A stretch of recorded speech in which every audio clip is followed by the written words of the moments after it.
Hey, this is Rue, and today I'm doing a challenge run for XCOM Enemy Within. This game's a classic, and I wanted to try something a little different, a melee-only run. As normally played, this game's mostly about range combat and keeping your distance from the aliens. In fact, there's only one melee ability available to XCOM forces tied to a specific class, the Mech Trooper. Is one ability on one soldier type enough to stop the alien invasion? Let's find out. I'll start with the rules, and these are pretty simple. This is going to be a melee-only run with two exceptions. The first is that we can use guns and explosives during the first month while we research and build our first mech. Once the first mech is online, we can only use melee attacks for the rest of the game. If an enemy unit's untargetable by melee, for example, if they're airborne, we can use the mech primary weapon. However, we have to make this as similar to melee as possible by standing adjacent to the enemy unit we're going to target. Arc throwers and electropulses are allowed. I'm not sure if this challenge is possible, and I'm out of practice, so I'm doing this run on normal difficulty. Before we start, I want to give a special thanks to my patrons and YouTube members. I just launched these recently, and if you want another way to support the channel and access to some extra perks, I'll put a link in the video description. Let's get into it. We're going to start in Africa since the increased monthly funding is probably the best overall bonus. Our first mission takes us to a construction site in South Africa. For this run to work, we're going to have to play fast and aggressively to grab as much meld as we can on every mission. In this case, we're able to secure the first meld before even spotting the enemy. Just seconds later, one of our rookies makes contact with the aliens for the first time. These are sectoids, the most basic alien unit type. We roll the dice and get lucky on a 45% shot, netting our first kill of the game. On the alien's turn, we're less lucky, getting hit behind full cover. We activate the second pod and get an Overwatch kill. Both enemies have 1 health, so we switch to pistols and take out another at distance. We close the first mission out by running up and shooting the last sectoid at point blank range. We head back to base, where we meet Bradford and look at the squad promotions. We get a heavy, support, and sniper out of this mission, which isn't bad. For this run, I mostly want to get assaults, heavies, and supports. Snipers aren't going to do us much good in a melee run. We head to the lab and meet Dr. Valen. Obviously, we're going to open with meld research to get mechs as soon as possible. Next is engineering and Dr. Shen. Here's a look at the base map we rolled. This isn't great, just one steam vent and in a place where we aren't going to use it. We start excavating and building an elevator down to the second level. We get our first abduction mission very early, on the 2nd of the month. We want engineers, so we're headed to the United States. I want to see some more classes, so I bring our heavy and 3 rookies. Our heavy kicks things off with a nice 50-50 shot into half cover. The other sectoid retreats, and I put 2 of our soldiers on the roof and set up an Overwatch trap that the second pod walks into. Our heavy gets a second kill, shooting from the doorway up onto the neighboring rooftop. The sectoids retreat into the buildings, and I send our troops down to grab both meld containers at opposite ends of the alley. We have the building surrounded, and one of our soldiers gets a flanking shot on a sectoid in the back. Our rookie on the opposite side of the building hits a pistol shot on a weakened sectoid doing a mine merge, giving her a double kill and a mission completion. We get 3 promotions from this one, our first assault and a second heavy and support. We get our first UFO contact over Nigeria a few days later, and we scramble one of our interceptors. We shoot the UFO down easily and prep a squad to visit the crash site. I'm bringing our assault, support, and 2 heavies. I build 1 medikit for the support to start carrying. The mission kicks off with the creatively named Thomas Thompson hitting a 50-50 shot on a sectoid in low cover. We pick off the other sectoid on the alien's turn with a double Overwatch. I push in closer to the ship, and our assault spots a new enemy type, an outsider. Our heavy uses a grenade to destroy the outsider's cover, which lets our assault hit with her shotgun. The final pod walks into another Overwatch, which takes out 1 alien, and one of our heavies gets the last kill with their machine gun. Once we're back at base, we start construction of our first workshop. We finish meld research, unlocking 2 lab buildings. Next, we order 3 satellites to be built in engineering. We get another abduction mission, and I'm going to go for the money here since we're pretty much tapped out. We head out with 1 assault, 2 heavies, and 1 support. Our heavies continue to carry, getting back-to-back 50-50 kills on sectoids in half cover. I move our forces up, 1 of the heavies gets another kill, and our assault cleans up the last sectoid with her shotgun. It's time for some base construction. We finished a workshop and we start building a power generator and a satellite uplink. Once the power generator finishes, we start on a cybernetics lab. We finish our satellites and uplink facility right before the end of the month. We have 4 satellites to launch, and I deploy them all to Asia to pick up the future combat bonus. This one makes our foundry and officer training school projects 50% cheaper, which is very useful. We finish the cybernetics lab and immediately get started on augmenting soldiers. We're going to start with George Edwards, one of our heavies, and Shasa Sissoko, our only assault. That brings us to the end of month report. We get an A rating and a bunch of money and engineers due to our satellite coverage. April starts with the first cybernetic soldiers coming out of the lab. These guys just had their limbs amputated, and to add insult to injury, their new arm gets attached with all the subtlety of a bull in a china shop. With the troopers ready, it's time to build the mechs themselves. We have enough for 2 here, and of course we're going to build the kinetic strike module on both. We have enough meld to augment a 3rd soldier, and I select another heavy. We start building a 2nd power generator and queue up another 3 satellites. These take 20 days to build, so it's a good idea to start them early in the month. We get another set of abduction missions on the 7th, and I go with the scientists this time.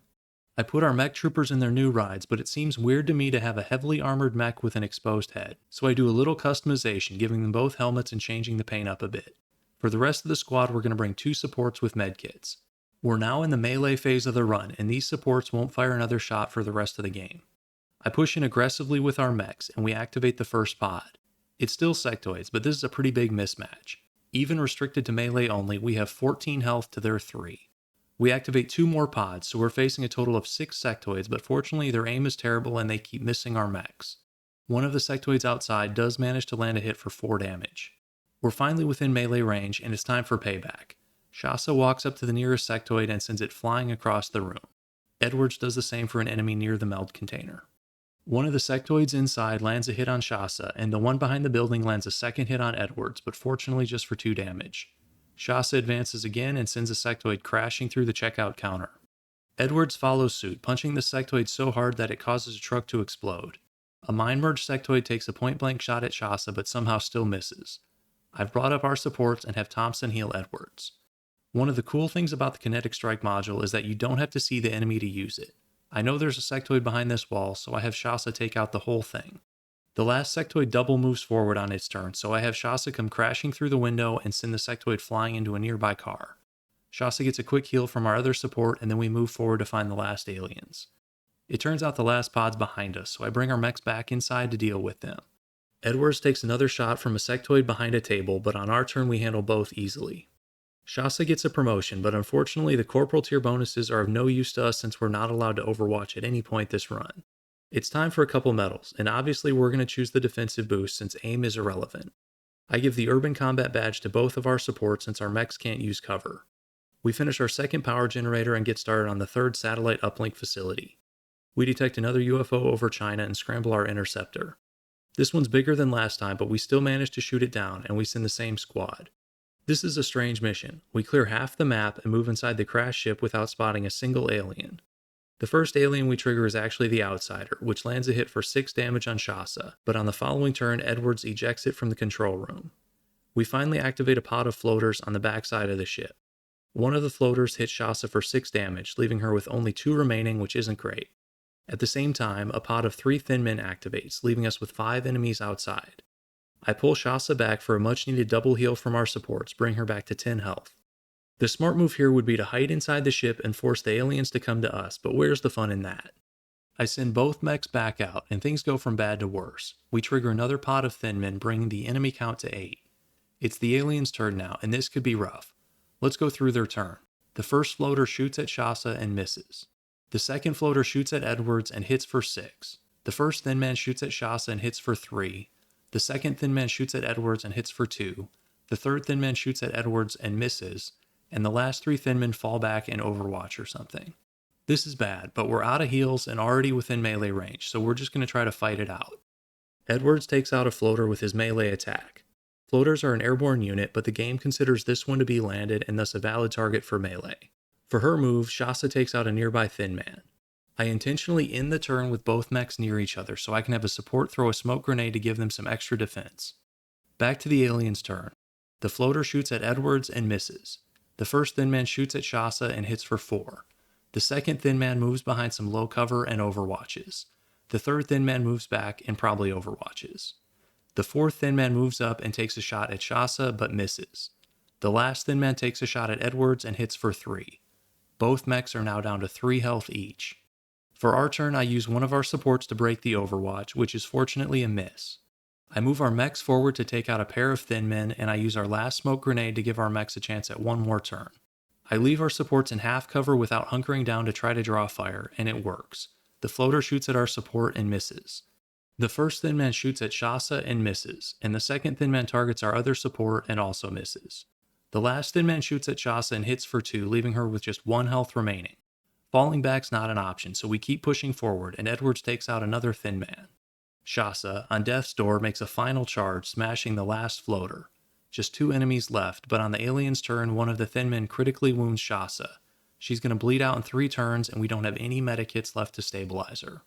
The last Thin Man takes cover by Shasa and overwatches, daring us to come rescue her. I use the support to trigger the overwatch, but this time we're not so lucky and take a hit for 3 damage. Edwards moves behind and punches the second to last Thin Man, launching his body near Shasa.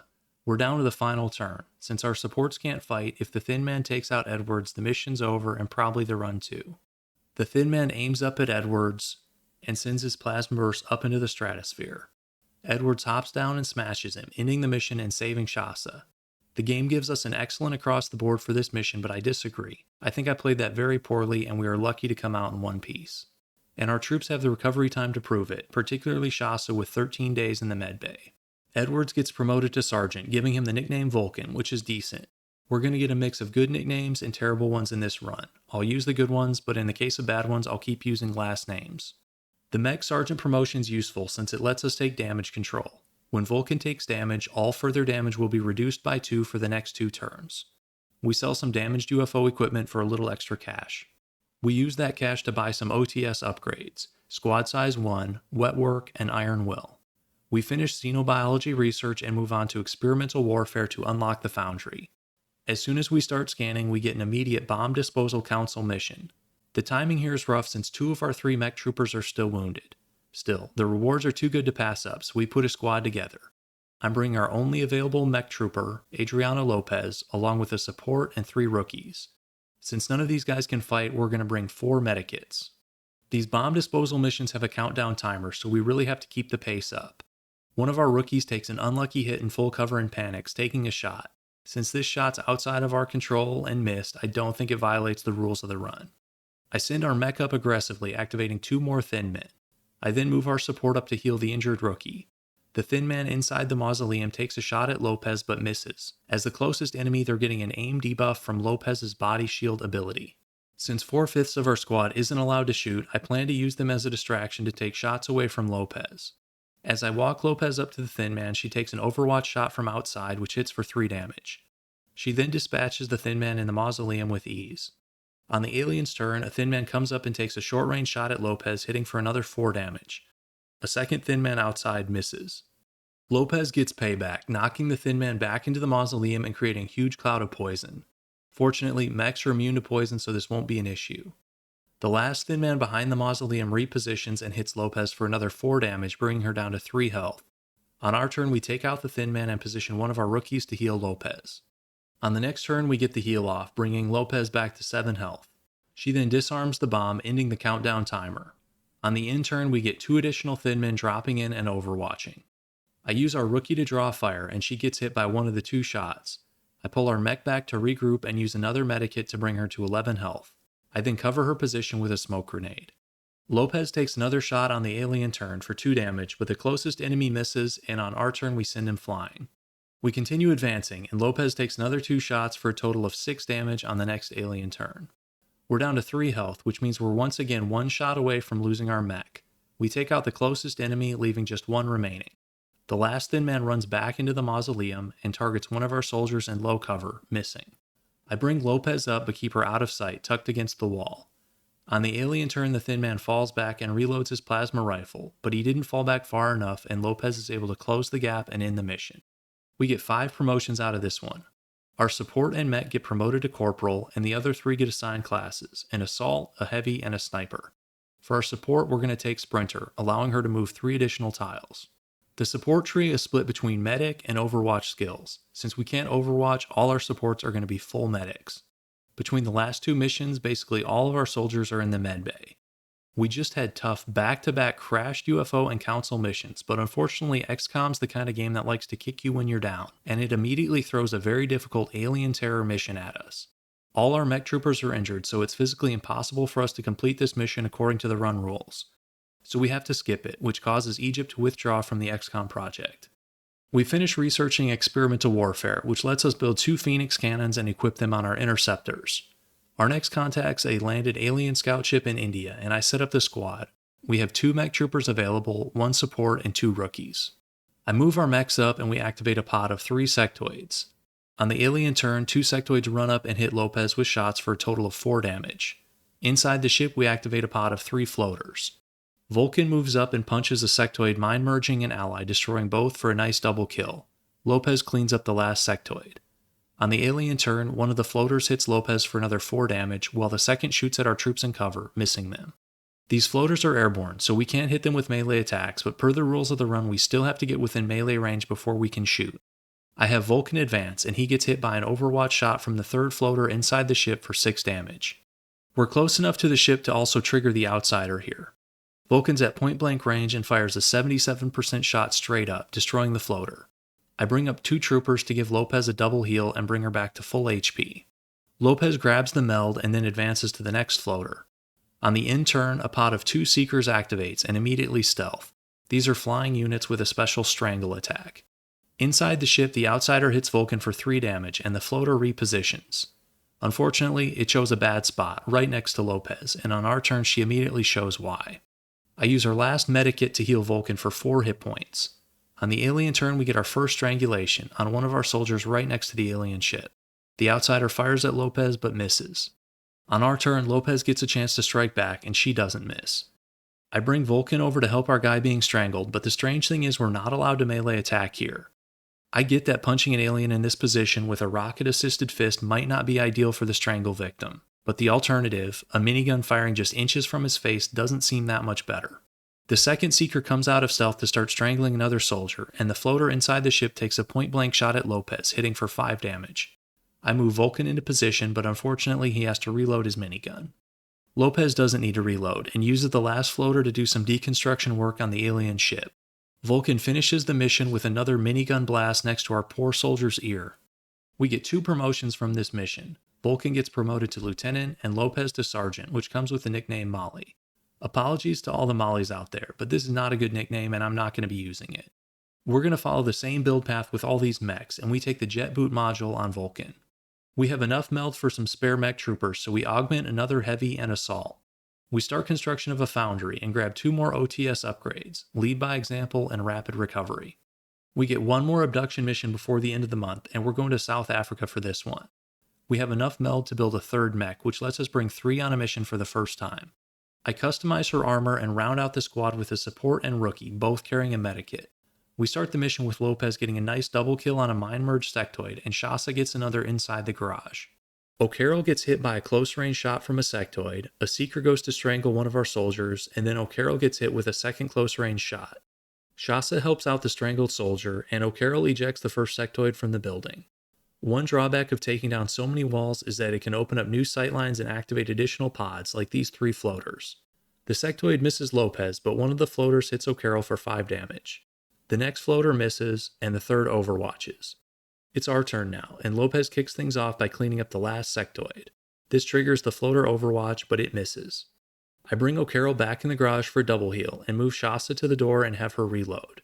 On the next turn, I move our mechs outside, but unfortunately I can't get anybody adjacent to a floater and I have to throw smoke to cover them. On the alien's turn, one of the Seekers comes out of stealth to start strangling one of our troops, and the first floater hits Shasa for 4 damage. The second floater targets her as well for another 5. The last floater tries to do the same, but fortunately misses. On our turn, I send O'Carroll back to take care of the Seeker, and I have Lopez move adjacent to an airborne floater and use her minigun. Shasa does the same, hitting an 85% shot and earning a promotion. The last floater goes out swinging, hitting Shasa for another 5 damage and critically wounding her. Lopez walks up and avenges her comrade, ending the mission. We finish our satellites towards the end of the month and deploy them to Argentina, Brazil, and South Africa, taking 2 continents off the table. We finish the UFO power source tech, which unlocks the 2nd tier mech, but we can't afford the meld cost yet. Now that we have the South America bonus, we can do some instant autopsies: Thin Man, Seeker, Floater, and Sectoid. It's time for the April end-of-month report, and we get another A with a significant amount of funding and engineers. With the foundry built, we start our first special project, the heavy weapons platform. Despite being awesome, shivs don't have a melee attack, so we're not going to use them this run, but we need this project to unlock another. We also start the improved medikit and tactical rigging projects, which will be very useful since we're going to take a ton of damage this run and having an extra item slot is always helpful. We intercept a large UFO over Brazil and just barely manage to take it down before losing our fighter. We're going to send our 3 mechs and 2 supports on this one. This crash ship is much larger than the others, and as we go around the back we pop our first pod of 3 thin men. On the turn end, a second pod of 3 floaters also activates.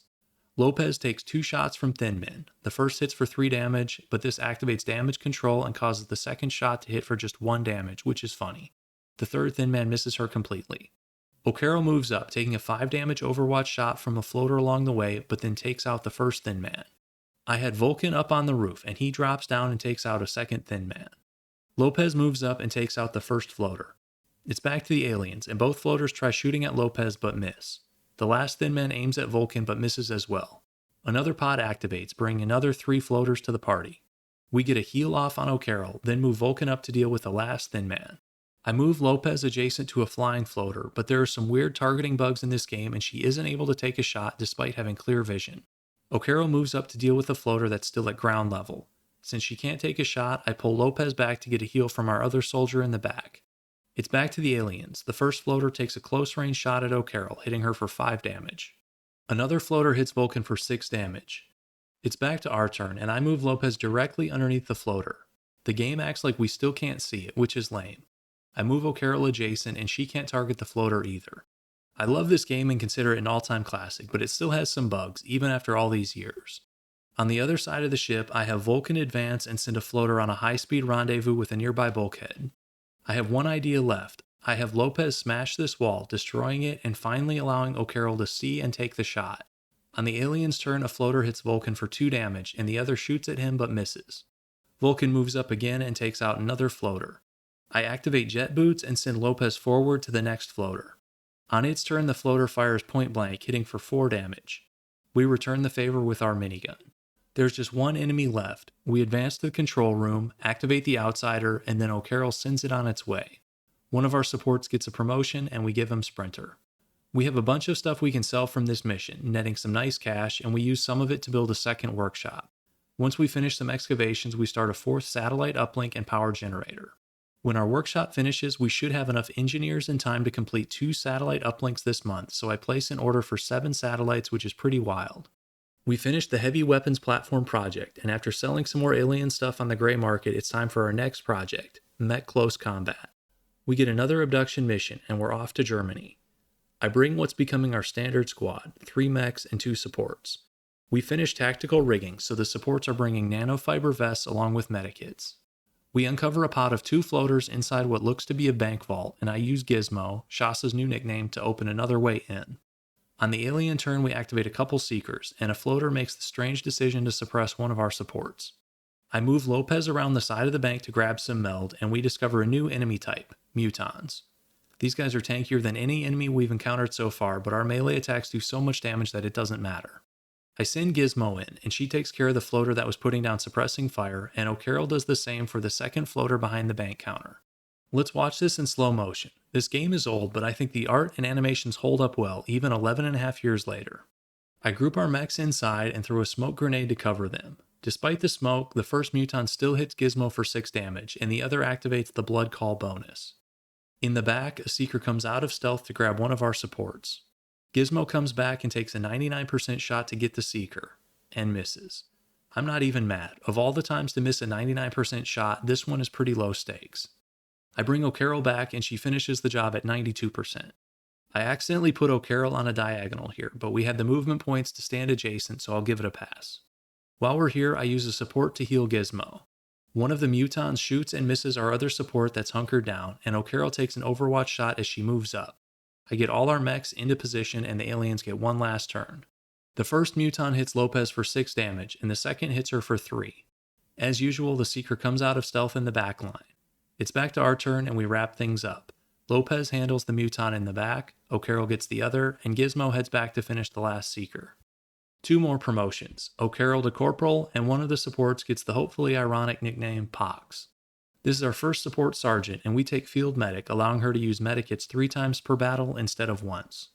We finish Beam Weapons Research, which unlocks laser pistols and laser rifles. These are cool weapons, but we can't use them, so we won't build any. We do the Muton autopsy next and follow it up by starting on heavy lasers. We finish our next workshop, which gives us the 40 engineers we need for our 5th and final satellite uplink facility, but we have to wait one more day for our next power generator to come online first. We have enough meld to upgrade a mech to level 2. We have a choice here between a grenade launcher and an AoE heal. Obviously, we take the heal. Next up's another council mission, and this one's a target escort. We bring the usual suspects: Vulcan, Lopez, Gizmo, and both our supports. Council missions are almost always dominated by thin men, which aren't particularly scary at this point, so I'll just run through the kills so you know I'm keeping this honest. First up, Gizmo launches a thin man into a wall, which hopefully wasn't load-bearing. Next is Vulcan on the roof, who destroys a large ventilation structure. I suspect with this style of play we're doing more damage to the local economy than the aliens are. I almost feel bad for the aliens here. Can you imagine being this thin man? This massive, armored Hulk comes charging at you. You shoot it in the face and barely scratch the paint. The Hulk then vaporizes you with a rocket-assisted punch. Vulcan takes out a third thin man on the rooftop, destroying even more HVAC equipment. Lopez gets a thin man on the other rooftop and her first kill of the mission. The last 3 thin men line up strangely symmetrically in the back, and Gizmo gets a second kill. Gizmo sends a third thin man into what used to be a bus stop, and Vulcan closes the mission out with kill number 4. Gizmo gets promoted to lieutenant, gaining jet boots, and our second support gets a nickname, Angel. As a mission reward, we get a support sergeant nicknamed Magic Man, who we'll use as a spare. Speaking of spares, we augment another heavy. We finish the improved medikit and mech close combat projects, both of which are going to be very useful. We finish the heavy lasers tech, which unlocks the next tier heavy weapons for both our mechs and interceptors. I immediately order 3 laser cannons and equip them on our interceptors. We get another abduction mission on the 19th, and we head to France with our standard lineup. We're back at the bank, which is fine because I like this map. Vulcan sends the first Muton flying into the next room, which activates a couple Seekers. Lopez handles the second Muton, earning a promotion in the process. One of the Seekers starts strangling a support directly adjacent to one of our mechs, which is an interesting choice that Lopez immediately takes care of on her turn. The second Seeker tries the same thing a couple turns later, and Lopez takes care of business again. Just 4 enemies on this map, which is trivial for our squad. We get 3 promotions. Pox gets the medikit revive ability, and Lopez and Vulcan become our first mech captains and get repair servos, allowing mechs a limited self-heal. We get our first EXALT covert operation, and I pick one of our snipers to go as the operative. Since they can't shoot, I send them with a vest and a medikit. We make some easy money building 3 heavy lasers and sending them to France to fulfill a country request. We also start construction on an alien containment facility. We get another UFO contact before the end of the month, a large scout over India. We put our new laser cannons to the test, and they perform well. I send our normal squad and move all 3 mechs up under the cover of smoke. 3 Mutons get a shot off. The first misses Gizmo badly, the second hits Vulcan for 5 damage, and the third hits Gizmo for 5. Unfortunately for these Mutons, they're now all within melee range. Vulcan takes one, and Lopez briefly T-poses and then takes a second. The third Muton is hiding behind a meld container, and if we melee him now, we'll just explode the container. So I have Gizmo grab the meld first, and the Muton runs off on the alien turn. The rest of this one is pretty by the numbers. Gizmo punches an outsider, Lopez shoots a Seeker at point blank, and Vulcan takes care of the last Muton. The last Seeker comes out of stealth, and Vulcan does the honors. No promotions, but no wound timers either. Now that we have captains, we can grab squad size 2 in the OTS, and we build a 4th mech. We finish Carapace armor research and start on Illyrium. Our covert operative's ready for extraction, so we send our new 6-man squad. I should have built 2 sets of Carapace armor for the supports here, but I forgot. This is our first EXALT mission, and these are a bit different. Instead of fighting aliens, we're fighting pro-alien human operatives, basically soldiers like us. At least, soldiers like us if we were playing a normal run. Unfortunately for them, EXALT isn't really set up to fight armored mechs closing to melee range and hitting for 18 damage. We activate 2 pods, but the only damage they do is to O'Carroll, with a grenade for 3 damage and then a rifle shot for 2. Now it's our turn, and O'Carroll gets her revenge on the first EXALT operative. Vulcan does the same. Then Gizmo. And finally Lopez. It's back to EXALT, and I don't know what's going on here, but the first operative just runs around like a headless chicken and doesn't even take a shot. The second EXALT guy does the best he can, chucking a grenade for 3 damage, but that's not going to cut it against a mech with 15 health, and Gizmo immediately gets her revenge at the start of the next turn. Vulcan takes care of the last operative. Our agent hacks the relay, which causes a few more EXALT operatives to drop in.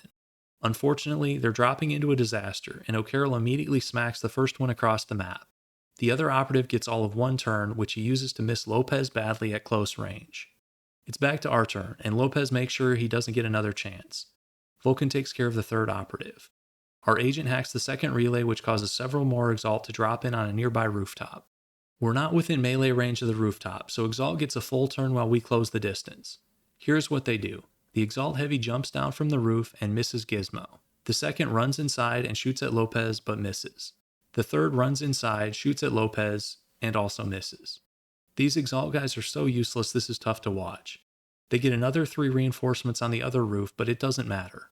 On our turn, we start dismantling them.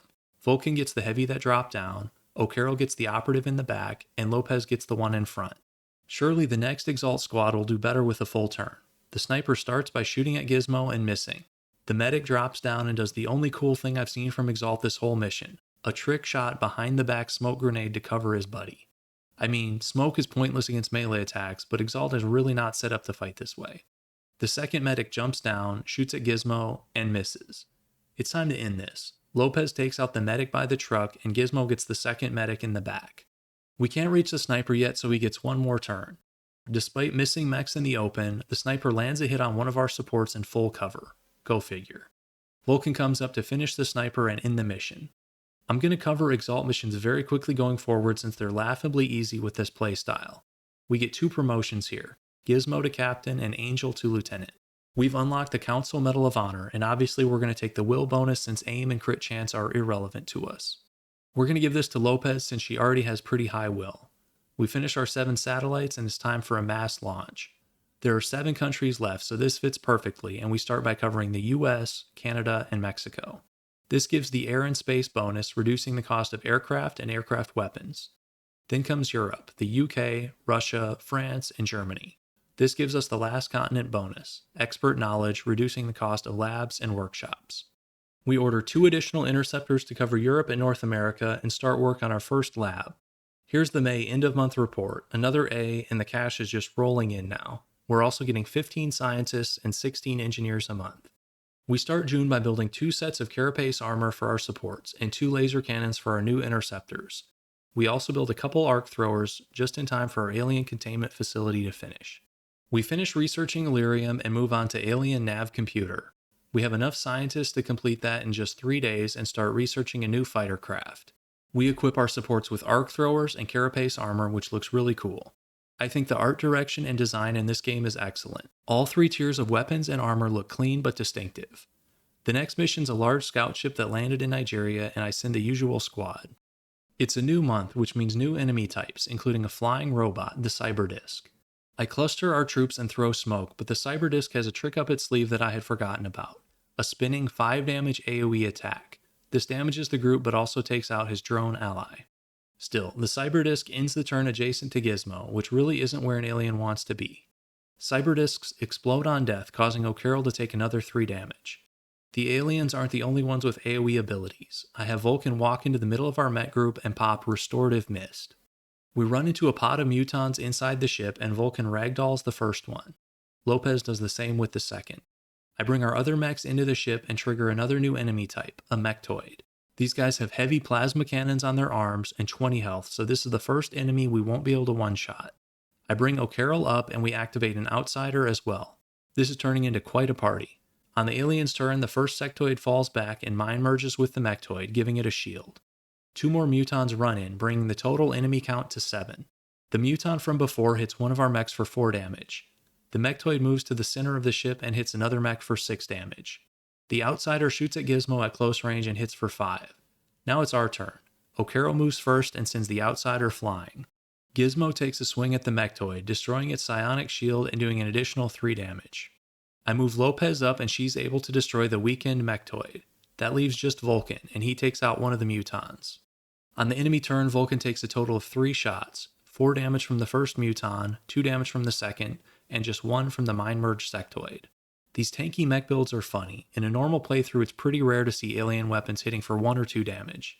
I send O'Carroll to take out the mind-merging sectoid, netting a double kill. Vulcan takes out one of the mutons, which clears a path for Gizmo to clean up the last one, ending the mission. This was kind of a wild one, but even against powerful new enemy types, and with mostly tier 1 mechs, the outcome was never really in doubt. We get 3 promotions here. O'Carroll finally gets a nickname, but it's another bad one, and Lopez and Vulcan get promoted to Major. Unfortunately, the Major tier skill for mechs isn't very applicable to this run. It's time to build some railguns, which we unlocked a while ago. We use the mech primary so rarely it hasn't mattered, but going forward we're going to start seeing more flying enemies, including more cyber discs. We finish researching our new fighter craft and start building 3 firestorms. We do several autopsies, mechtoid, drone, and cyberdisc before starting research on EMP cannons. Our autopsies unlock several foundry projects, and we start advanced servo motors, shaped armor, and ammo conservation. We detect another EXALT cell and send our sniper out as a covert operative. We get the extraction mission, and once again this is non-competitive, so I'm going to skip it here. Our troops get 1 promotion, O'Carroll to lieutenant. It's weird to go on our first Alien Terror mission in June, but if you remember we had to skip the first attack in April due to having no mech troopers available.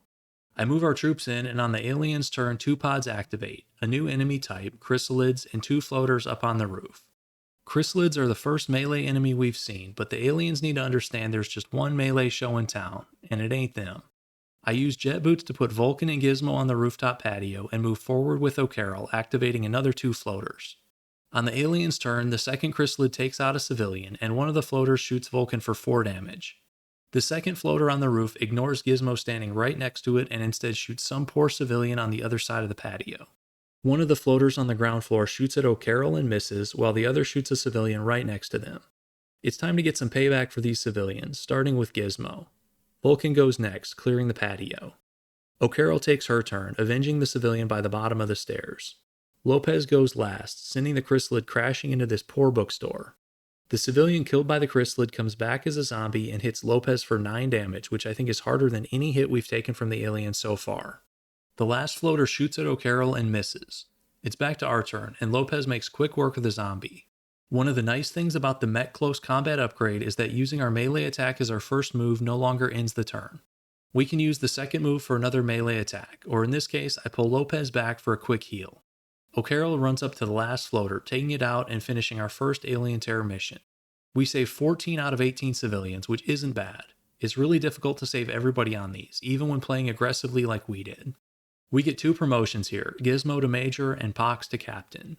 This is our first support captain, and we have 2 upgrade options for the smoke grenade, one to increase will and crit chance, and the other to increase defense. I choose the latter. We finish the EMP cannon research and knock out the chrysalid autopsy. Then it's on to Titan armor. We build 5 EMP cannons, which I equip on our interceptors. This is one of the top tier aircraft weapons and should carry us through to the endgame. We finish advanced servo motors, giving our mechs even more mobility. We discover another EXALT cell and send in our usual operative. We detect a small scout UFO over the United States, intercept it, and one shot from our new EMP cannons enough to take it down. This ship only has a handful of aliens, so I'll just run through the kills. Lopez gets a muton, Gizmo gets a muton, and Pox stuns an outsider at 70%. O'Carroll gets a cheeky melee kill on a stealth seeker, and then she gets the second with her railgun. We get a little story cutscene for capturing an outsider shard and 1 promotion, Angel to Captain.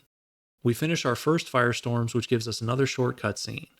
I transfer the firestorms and swap the EMP cannons over to them. I start the Shiv repair project, which I should have done a while ago. Despite the name, this project also allows mechs to be repaired with arc throwers. We have an EXALT extraction mission next, and I'll skip to the mission result. We get 1 promotion, O'Carroll to Captain. This brings us to the June end-of-month report, another A and another bundle of cash, engineers, and scientists. We get another EXALT operation in Argentina and send our sniper. We detect an abductor-class UFO landed in Russia and send the squad.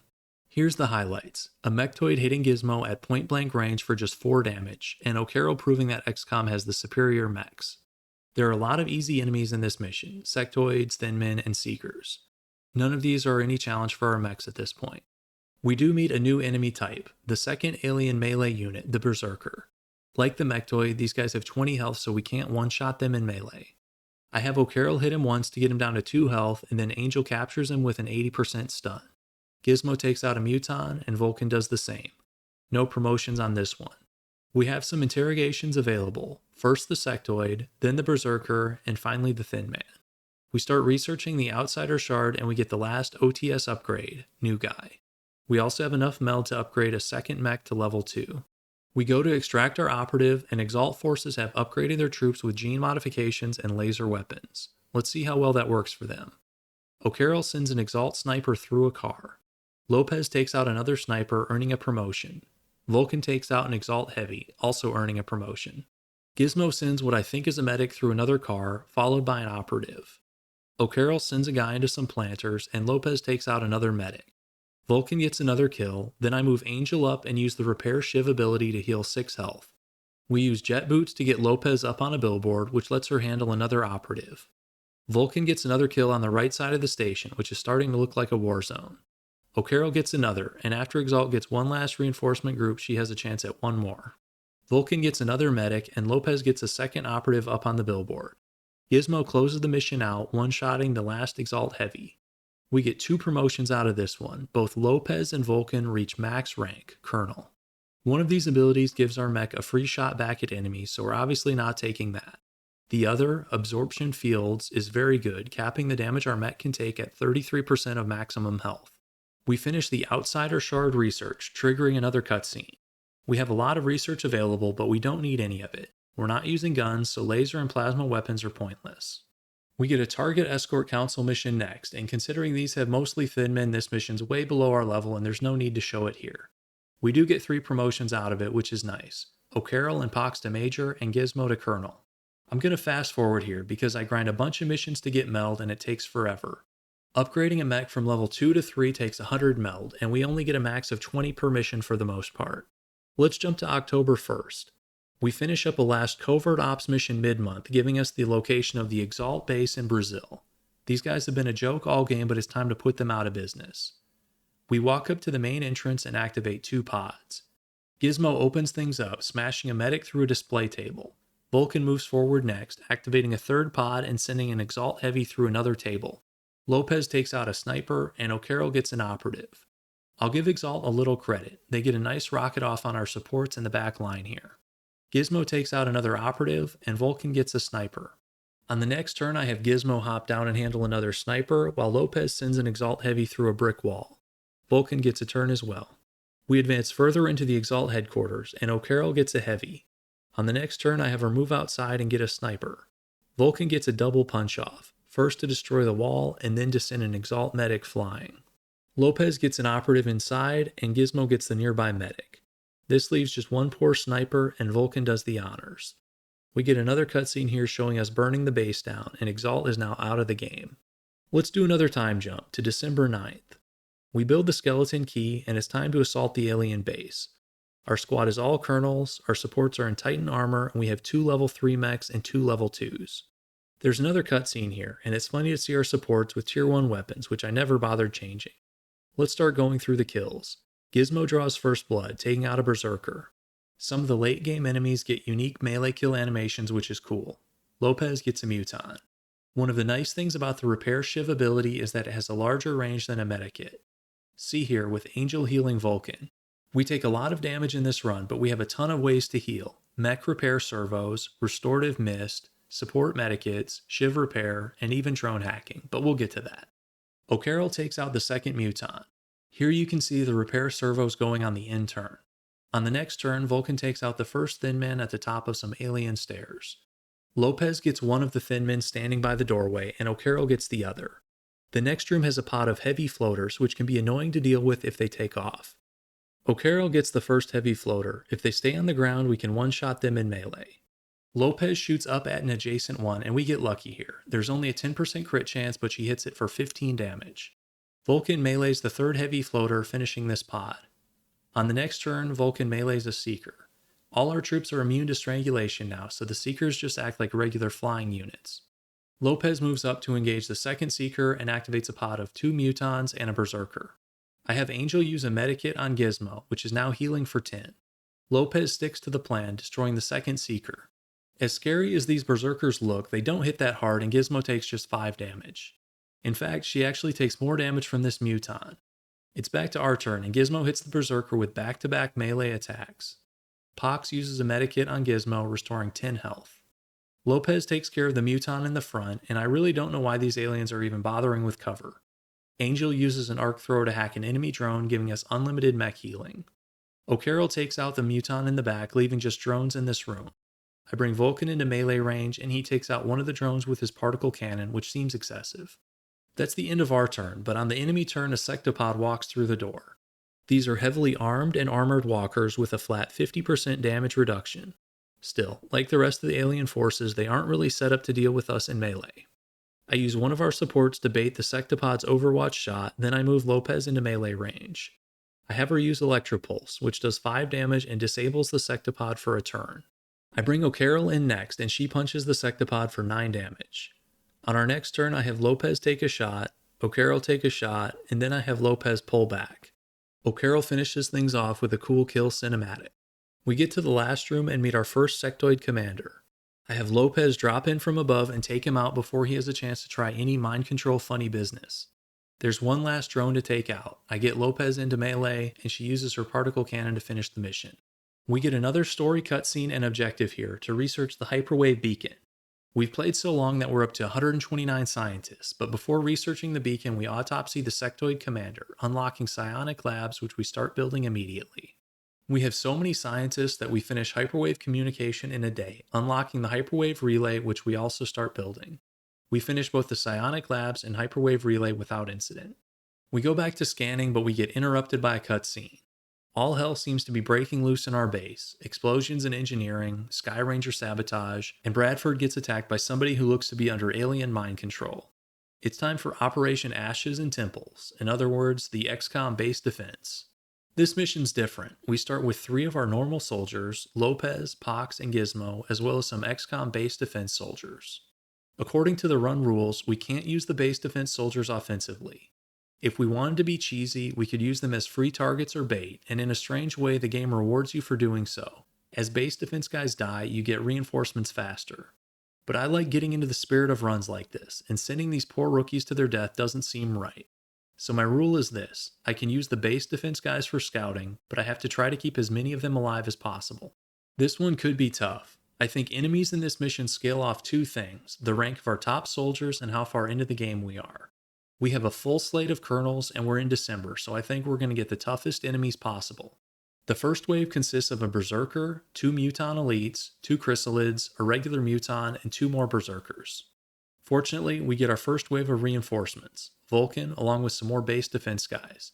Still, we only have a total of 3 offensive units on the map. Muton Elites can hit pretty hard, so I go to take them out first. I have Lopez drop down and we're able to one-shot these in melee. I have Gizmo take out the second Muton Elite on the control room floor.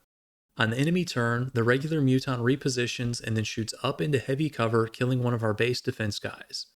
This is unlucky, and I'm not sure why it didn't just shoot at our mech right next to it. One of the Berserkers drops down and hits Vulcan for 7 damage. One of the Chrysalids runs up to Lopez and hits her for 5. It's back to our turn, and Lopez gets revenge on the Chrysalid.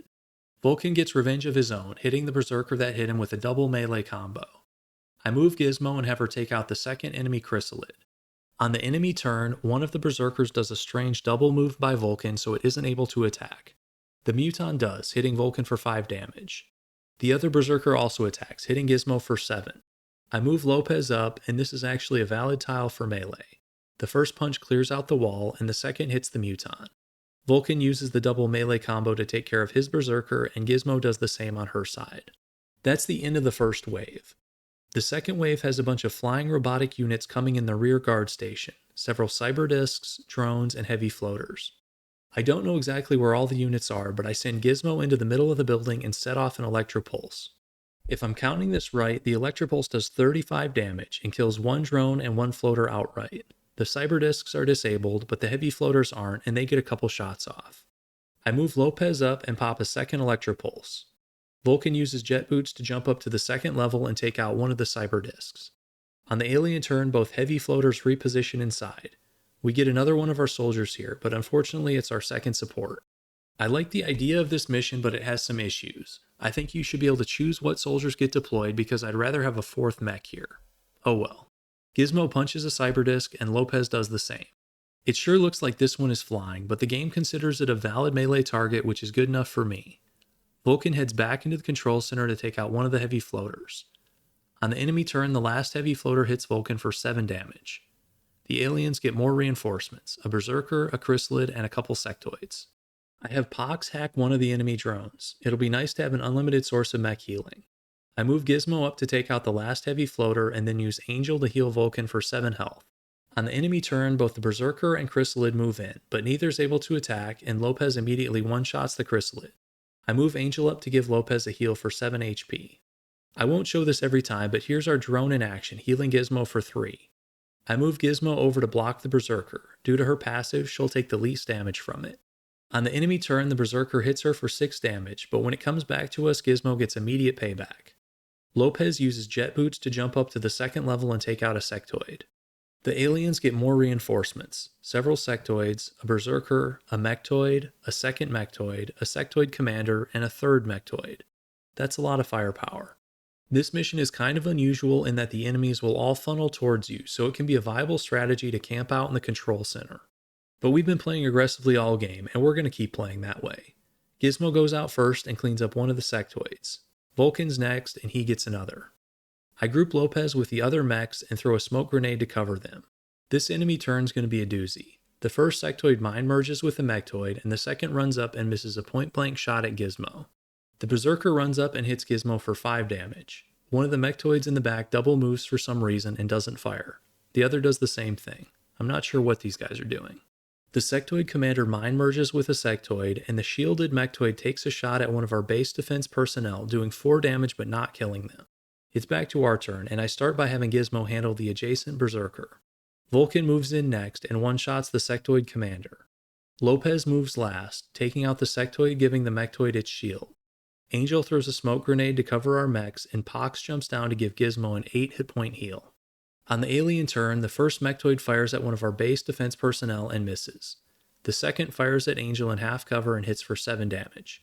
The third jumps down, moves forward, and then fires at Pox, hitting for 7. I should have done this first, but I move Lopez in and activate Electropulse, disabling 2 mechtoids. Gizmo goes to the stairs and gently asks the third mechtoid to leave. Vulcan takes one of the disabled mechtoids out in melee. I have both Angel and Pox heal themselves for 7. The aliens get another wave of reinforcements. Sectoid, mechtoid, berserker, chrysalid, and another mechtoid. I move Gizmo up and she sends a mechtoid down an exposed elevator shaft. Vulcan jumps up and takes a swing at another mechtoid, leaving it with just 2 health.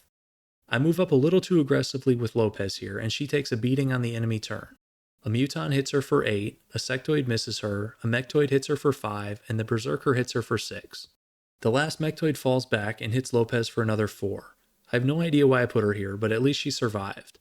I pull Lopez back and bring up both supports for a double heal, restoring 20 hit points. I use our capture drone to restore another 3, bringing Lopez back to full health. Vulcan moves up and takes out the weakened mechtoid. We've been flanked by a chrysalid, so I bring our base defense personnel forward. Gizmo can't reach anybody for a melee attack, but I move her into the thick of it for next turn.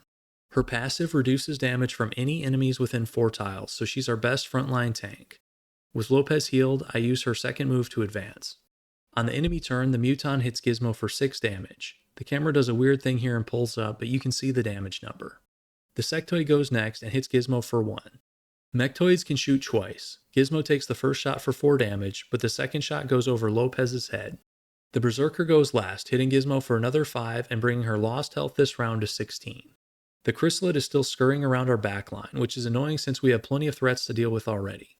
To make matters worse, the aliens get a final wave of reinforcements, and they save the best for last. A sectoid commander, a drone, a mechtoid, a cyberdisc, a berserker, another drone, and finally a sectopod. This could get interesting. I open our turn with an electropulse from Gizmo, which takes out the sectoid, disables the mechtoid, and wounds the berserker. Lopez comes up and takes out the berserker. Vulcan then sends the last muton flying into a wall. I bring the supports up and use the drone to heal Gizmo. On the enemy turn, the chrysalid comes within 1 tile of killing one of our base defense troops. A bunch of the enemy reinforcements advance towards us, but the only one able to get a shot off is the sectopod, which misses Vulcan. It's back to us, and I bring Lopez over to the left side for an electropulse, but I have to get Angel out of the way first. These electropulses are coming in very clutch, denying mechtoid turns. I have our drone heal Gizmo again, and I reposition Vulcan, triggering the sectopod overwatch, which fortunately misses. Vulcan then sends a mechtoid crashing into a parked semi. I have Gizmo take a few steps back, allowing both supports to use Shiv Repair for a total of 10 health. I then put Gizmo back on the front line, blocking the Berserker on the right side. I know I said I wouldn't use XCOM base defense guys as bait, but they have a chrysalid breathing down their neck, so I have to bring them forward. The chrysalid starts the alien turn by hitting our support for 6 damage. This is much better than one-shotting a base defense guy, because then I'd have to deal with a zombie on the next turn. The sectoid commander mind merges with the mechtoid, and the cyberdisc somehow misses a flanked base defense guy. It's hard to see behind the wall, but the Berserker on the left hits Lopez for 9 damage, and the Berserker on the right hits Gizmo for 7. The drone hits Gizmo for 1, and the Sectopod critically wounds this poor base defense guy. To be honest, I don't know how a blast like that is survivable at all in Tier 1 armor. For its second shot, the Sectopod aims at Gizmo but misses. Back to our turn. I don't want to deal with mind control, so I have Lopez advance and one-shot the sectoid commander. Vulcan moves back and finally gets rid of that pesky chrysalid. I move our drone up, triggering the Sectopod Overwatch, which looks like it hits but is actually a miss. On the right side, Gizmo gets payback on the Berserker. I move Pox over and we're able to get one last Shiv Repair off on Gizmo. This is Pox's last heal of any kind. She's gone through 4 medikits and 3 arc thrower charges on this mission. I have our other base defense rookie get behind some cover and hunker down. The alien drone hits Pox for 3 damage, the mechtoid shoots at Gizmo but misses, and then goes into Overwatch. The cyberdisc shoots at Gizmo and hits for 6, and the Berserker runs into a room on the left side. The other enemy drone hits Gizmo for 1, and the Sectopod hits her for 7. For its second shot, the Sectopod preps its AoE missiles for a shot near the truck. I wish this would show something on the ground. Back to our turn. I move Angel forward, triggering the mechtoid Overwatch, which misses. Once in position, he heals Gizmo for 6. I use our drone to heal another 3. Gizmo runs up to the Sectopod Cyberdisc party and pops another Electropulse. Lopez takes out the last mechtoid, and Vulcan deals with a flanking Berserker. It's the alien's turn now, and even though the Sectopod's disabled, it still gets to launch its missiles, which take out an enemy drone and finish off our wounded base defense guy. Strange decision to target that area when there were so many bigger threats. Time for some payback. Gizmo takes out the Cyberdisc first, then puts 9 damage on the Sectopod. I move Lopez in position behind the Sectopod and use the drone to give her a small heal. I have Vulcan move up as well, who somehow still has full health. The Sectopod has just one more turn of existence left, but it goes down swinging, hitting Gizmo for 7 damage before turning around and hitting Lopez for 9. You can't say this game doesn't have a sense of humor. With this epic battle almost over, Bradford finally sends in O'Carroll. She could have been useful, 15 turns ago. It's time to end this one, courtesy of a double melee combo from Gizmo. I didn't play that mission perfectly by any means, but I think the fact that we were able to come out on top against 42 mostly high-level enemies with 3 melee-only mechs really shows the power of this build. We get enough meld from this mission to upgrade a 3rd mech to level 3. We also unlock the Star of Terra, a really strong medal, and we take the will and defense bonus. Let's do another short time skip here to January 15th, where we find out that Angel is psionically gifted, which is great. On January 22nd, we intercept the Overseer's ship, which our Firestorm is able to take out with a few well-placed EMP shots. Compared to the base defense, this mission's a piece of cake, but I'll still walk through the kills to show I'm keeping this honest. Vulcan takes out a heavy floater, Lopez takes out a heavy floater, Angel captures an enemy drone, Gizmo takes out a Sectopod, and the resulting explosion is enough to take out a drone. Lopez takes out a Muton Elite, and O'Carroll takes out another. We stack up outside the control room and send Gizmo in first. This reveals 2 more Muton Elites and a new enemy type, an Ethereal. Unlike the Mutons, the Ethereal doesn't move, so Gizmo hits it once, bringing it down to 2 health. Vulcan follows up, sending the Ethereal crashing through a bulkhead. Lopez does the same to one of the Muton Elites, and O'Carroll melees the other on top of a strange-looking alien object. I sure hope that thing isn't fragile. That's the Overseer crash site done, and we get a cinematic of the Sky Ranger returning to base with the alien artifact inside. We researched the ethereal device in 2 days, which allows us to build the Gallop Chamber. We start immediately, and it finishes in 7 days. However, when I go to the chamber, it says we have no soldier capable of using the device. I haven't played this game in years, so I thought what I had to do here was level up our Psi Operative. I spend several missions using Psi attacks and leveling up Angel, who I get to level 3 Psi Operative in mid-February. However, the Gallop Chamber is still a no-go. A quick Google search later tells me I'm dumb, and all we need for this is Psi Armor, which I research in just 1 day. We build the armor, note here our stash of Illyrium and alloys, which is out of control, and equip it on Angel. Now we're ready and we send Angel in. We get a cutscene of Angel walking down a tunnel here, which always reminded me of a prisoner on their way to execution. I have to say, as well as this game holds up in most areas, we somehow rolled one of the goofiest looking soldiers I've ever seen. Angel interacts with the alien device, sees some bad stuff, and now he knows where to go. It's time for the final mission, the Temple Ship Assault. This mission launch cutscene's funny because not only does Angel still have tier 1 weapons, but the end of the cutscene looks like something out of a Transformers or Pacific Rim movie. The Temple ship doesn't really get difficult until the end, so I'm going to keep the pace up.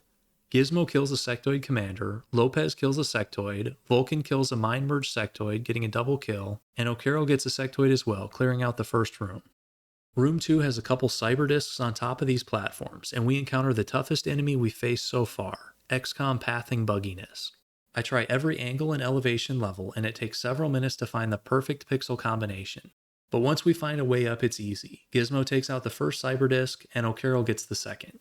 I leave the drones. We're going to capture these and use them to heal our mechs the rest of this mission.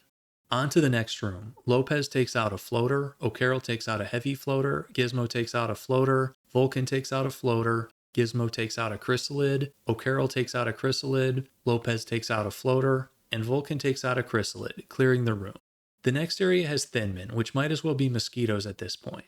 Vulcan gets the first, Gizmo gets the second, and O'Carroll gets the third. Mutons and Berserkers are next. Lopez gets a Muton, Gizmo gets another, and O'Carroll gets a third. On the next turn, Gizmo targets the Berserker, and this guy's just had enough, disappearing before she even lands the punch. Vulcan takes out the last Muton, clearing another room. Next up is one of the trickier fights of the game, particularly if you're not ready for it, the double sectopod room. I bait the first Overwatch shot with our medic, which does 10 damage, but she heals it immediately. I put one mech by each sectopod, and we do take some damage here. Since the sectopods can shoot twice, each mech gets hit twice. Unfortunately for the aliens, their fun ends here. Double electropulses, with the other two mechs getting into position. The aliens lose a turn, and it's over. Two mechs starting the turn in melee range can do 36 damage to a sectopod, which combined with the 5 damage from electropulse is just enough. Vulcan gets the kill on the one in the front, and Lopez does the honors in the back. This causes 2 Muton elites to pop in, but they're going to need more than that. Lopez handles the first, and Vulcan gets the second. We're at the final room of the game, but before going in, I use our drones to top off all our mechs. We stack up in the hallway, then finally reveal ourselves. There's an Uber Ethereal, 2 normal Ethereals, and 2 Muton elites. This final mission's cheesable by just bum rushing the Uber Ethereal, but where's the fun in that, and I want to go for a clean sweep. I advance all 4 mechs and throw smoke and end the turn. The first Ethereal goes for a mind control on Gizmo, which succeeds. All our mechs have around 115 will, so I think these mind controls are about a 50-50. The Uber Ethereal drops down but doesn't seem to do anything, which I don't understand. Vulcan is right next to them. The second Ethereal goes for a mind control on Vulcan, which also succeeds.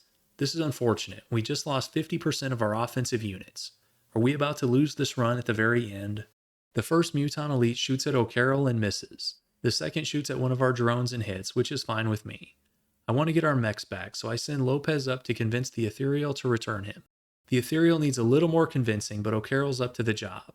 On the aliens' turn, the first Ethereal just repositions. The aliens have Gizmo jump down and shoot at Vulcan at point-blank range, but this is a melee-only run, and she barely knows how to use the particle cannon. The Uber Ethereal just repositions again. I don't know why these guys aren't doing more. I'm sure some of you XCOM experts will have an explanation for me in the comments. The first Muton Elite runs up by O'Carroll, but instead of taking a shot, they double move.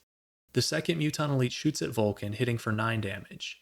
It's back to our turn, and I have Lopez take out the first Muton Elite, while O'Carroll launches the second into the ocean. I have the drones heal Vulcan for 6 health. Vulcan runs up and punches the last Ethereal, dropping it to 2 health. Gizmo's still under mind control, and on the alien turn she runs up to Lopez and shoots her for 9 damage. The Ethereal repositions but makes no action, and the Uber Ethereal does the same. I thought these guys had all kinds of psychic attacks. I have no idea why they aren't using them. Vulcan sends the last Ethereal off the ship, leaving just the final boss. Lopez hits the Uber Ethereal for 18, ending our turn. On its last turn of life, the Uber Ethereal moves down the stairs and does nothing. I don't get it. It's time to wrap this up. I liked all these mechs, but I have to admit Gizmo was my favorite, and I give her the final honors. We get the final cutscene, and Angel is looking goofier than ever. I promise I didn't fiddle with any face customization options. This is how the game rolled him. I also don't think this cutscene was really intended to be done with a squad of giant mechs. This toss and subsequent reaction don't look right at all. Anyways, Angel lives up to his nickname and saves the day, and we prove that yes, it is possible to beat XCOM Enemy Within with just melee weapons. Here's a look at the game stats. 354 days until victory is silly, and I could have done this more quickly. I was trying to level up Mechs, which takes a lot of meld, but it didn't need to take this long. I wish there was an aliens killed by melee stat here, but unfortunately not. At the very least, I can prove we had 0 explosive kills. This was a fun run and easier than I thought. I've used the kinetic strike module before, but usually I build mechs for range damage, so I was kind of surprised at how tanky they can be. We also had a ton of healing options available. We only ever ran out of support heals on the XCOM base defense mission, and even there we still had a couple charges of restorative mist. With better play, I think this challenge might be possible on classic or even impossible difficulty, but there's only one way to find out. I know a lot of you are here from my EU4 challenge runs. Hopefully you still found this one enjoyable. I have more EU content in the pipeline, but I wanted to mix it up with some XCOM. Even with its glitches, I love this game and consider it to be an all-time great. If the demand is there, I'm certainly open to more XCOM challenge runs as well. I think that about wraps this one up. If you like this sort of content, please like and subscribe. As always, thanks for watching, and special thanks to those of you who are patrons or YouTube members, and I'll see you in the next one.